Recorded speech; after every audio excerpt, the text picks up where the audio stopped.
Hi there, Malcolm here again with Brain Skills Learning. In this video, I promise to walk you through the growth area of the program in the dashboard here.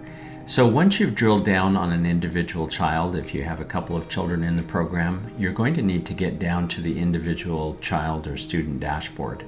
Once here, you can see some immediate growth information.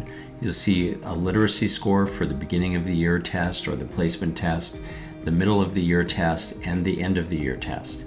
You can also look at the placement score for oral vocabulary, as well as reading levels if the reading level is set up in your program. And then we have something called a scaled score. And I'll explain what all of these scores mean as we drill into the growth area. So the first thing I'm going to do is up in the header here, I'll click on it. And when I come into this area, the first thing I'm seeing in this particular case is the scaled score. Now with the scaled score, what it is an aggregate view of all work that a student is doing across all curriculum areas. And so we expect this graph to be going up and down. What it's telling us is that as the student comes into the program, they're working in this green range for this particular student, which means they're on grade level. However, you can see that this second week that we're looking at, the student is actually a little bit below grade level. And that's indicative of them learning new skills and becoming more proficient over time. So as they learn a new skill, it might be challenging for them at first, and so you'll see their scores, their scaled score drop down, and then you'll see it come back up again. We should be seeing a gap of about this much, and the reason being is that that is a week in time. When we see a gap that's this long, that means that the student hasn't been on the program for a few weeks. Again, you're going to see this going up and down depending on the skills that the student is working on, how challenging they are for them. But what we're looking for over time is that there is growth happening for this individual student, and we did see that. So again, we're working with demo data here, but as you can see, the student's progress is going to go up and down. It doesn't matter who the student is. The more challenged the student is with the content that they're working on, the lower their scores will be, and you'll see them below the grade level achievements. Students who are more proficient, you'll see them at grade level and above grade level, depending on the skills that they're working on. Moving on, we're going to go over to benchmark testing. In the benchmark testing section, it's broken into three different categories. We have the beginning, the middle, and the end of the year testing.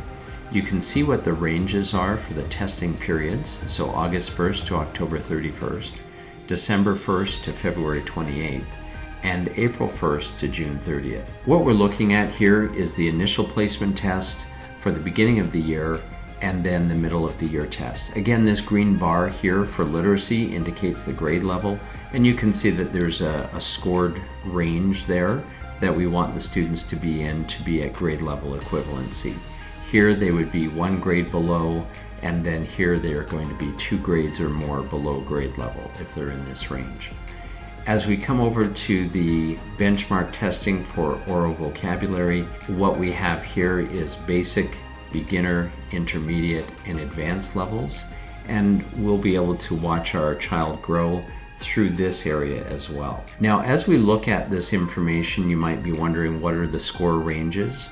As we scroll down the page, you can see that here we have everything from pre-K to grade 5 for literacy, and for oral vocabulary we have basic, beginner, intermediate, and advanced. The next thing that we're going to look at is reading level assessments. When I click on this area, again we have our beginning of the year test and our middle of the year test, and we can see the results for this test, and obviously the student has grown over time, going from a score of 880 to 925. We're working off of Lexile measures and the Lexile framework. If you want examples of the texts that the student will be reading in this range, you could click on these links here. It will open up and you can see what the actual books look like. So if we wanted to go to petroglyph level book text, if we go into the text here, now I can see what the text looks like. I can see the Lexile score